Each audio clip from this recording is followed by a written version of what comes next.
Рахмат, Айбек Тураталиевич. Саламатсыздар, урматтуу депутаттар, урматтуу бүгүнкү жыйында катышуучулары. Алымкадыр Сабирдинович өзү да келип калды. Тиги улуттук онкология борборунун жетекчисин азыр кандай болуп атат? Ушул боюнча маалымат берип кетсеңиз. Кечирип коесуздар, бүгүн ВКС болуп мен ошол жакта жүрүп калдым. Улуттук онкологиянын центрдин директору жумуштан алдым. Анын ордуна азыркы кезде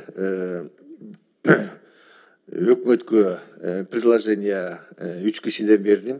Өкмөт кимди тандап алса, ал Акылбек Сөмбековичтин предложениясы коюлат. Алардын бардыгы берилген кандидатуралардын бардыгы онко институтта иштеп, ташыктан доктор меднауктар эмчи центр болгондуктан.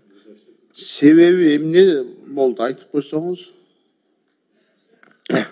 Мен өзүмдүн интервьюмда айткам, мени Садыр Нуркожоевич чакырып, ал жерде Акылбек Сөмбекович, Камчы Кыдыршаевич бар экен.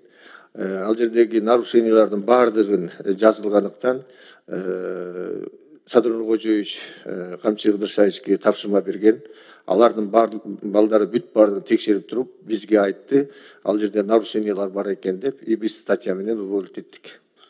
Анан эми ар бир ошондой мекемеде өзүнчө клан болот да.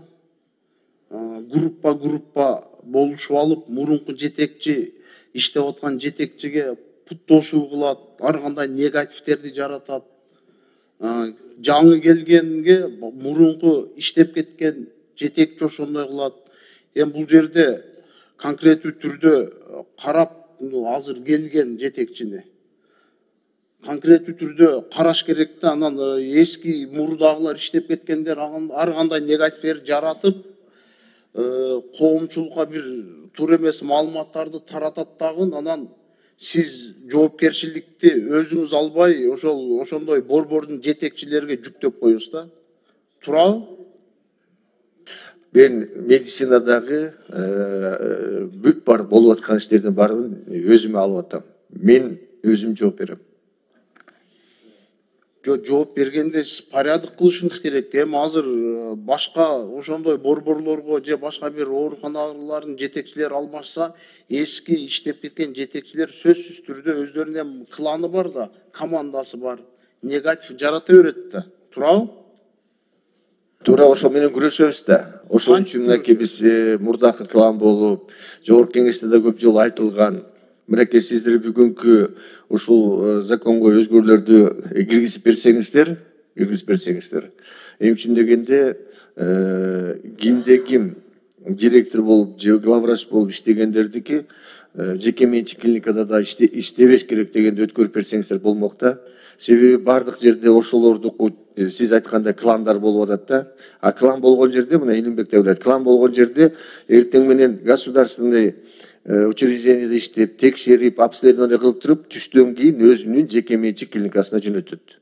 Алымкадыр Сабирдинович, мындай да, эми биздин бейтаптарга орун жок болсо, жеке менчик ооруканаларга барат. Туурабы? Же азыр толук кандуу по республика орундар барбы бейтаптарга? Азыркы кезде Кыргызстан боюнча толук кандуу бар. Азыркы кезде 20 больница курулуп атат. Кыргызстан боюнча биз планды койгонду, мынакей сиздердин тизмесин берем, 20 больница Кыргызстан боюнча курулуп, 1 жылдын ичинде бүтөт. Ошондо биз бүт бардык муктаждыктардын баарын жоебуз.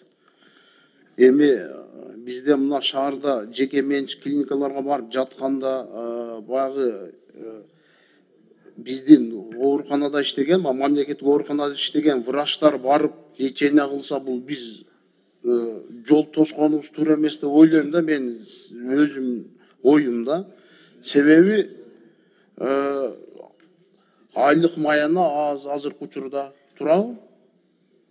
Айлык маяна азыркы кезде региондордо 100 миңден алып атышат. 80 миңден 100 миңге чейин. Только эле Ош шаары менен Бишкек шаарында да биз киргиздик, аларды биз көтөрүп алсак айлыктарычы. Экинчиден, эң үчүн частныйга барып аткан себеби азыркы кезде кичине условиялары жакшы болгондуктан, өздөрү жаңгыз жаткандыктан. Экинчиден, Biz 30-40% жанагы государствода иштеген заведующий отделениялар, хирургтар өздөрүнүн баягы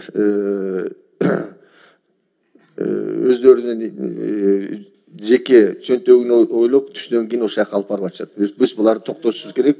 Конкуренция болуш керек. Конкуренция болсо государствону утуп чыгабыз. Анан азыркы учурда дары дармектер жетишпейт. Мисалы мына онкология улуттук борборуна дары дармектерди толук кандуу жетирген эмессиздер. Ошондуктан азыр ошол улуттук онкология борборунун жетекчиси, директору садакка чабылды. Туурабы? Жок. Мен сизге туура айтып берем. Кыргыз фармацияны канча жолу мынакей 4-күндө да сиздерге келебиз. Ага чейин презентация боюнча биз даярдадык. Ар бир депутатка мен көрсөтүп берем. 95-100% азыркы кезде бардык больницалар дары дармектер менен муктаждыкта жапты. Ошол эле кезде айтып кетейин, мурунку 20 жылдын ичинде заказ берилгендин 40% дары дармек келчи, калгандар келчи эмес. Биздики азыр 100% келип атат. Онкологияныкы болсо, лоббировать этип фирмаларды, башкалар Ларош деген фирманы көп жылдан бери ошол администрация лоббировать этип жүргөн. Баягы заявканы акыркы май-июнда берген үчүн гана кичине биз тоскоолуп калып.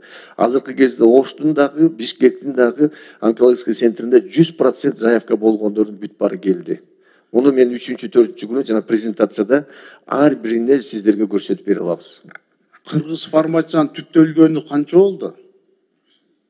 Кыргыз фармациянын иштей баштаганы мага келгени 14 январь 2024 жыл. Бир жылга да жете эле экен да, 9 ай болду. Кыргыз фармация жемишини берет деп ойлойм, күтүш керек. Аягы жакшы менен бүтөт деп ойлойм да, кыргыз фармация абдан туура болду. Эми анча-мынча жетишпестиктер болот. Сөзсүз түрдө дары дармектер бирок абдан кымбат болуп кетти да. Эмне себептен? Урматтуу депутаттар, кечиресиздер. Мыйзам боюнча суроо болсо берсеңиздер, себеби карала турган маселе өтө көп. Ушул жогорку кеңешке да кечирип койсо бир айтып коеюн, жогорку кеңешке да алып келем. Эми үчүн кымбаттап кеткен себеби 12% НДС кирди. Всё, түшүнүктүү.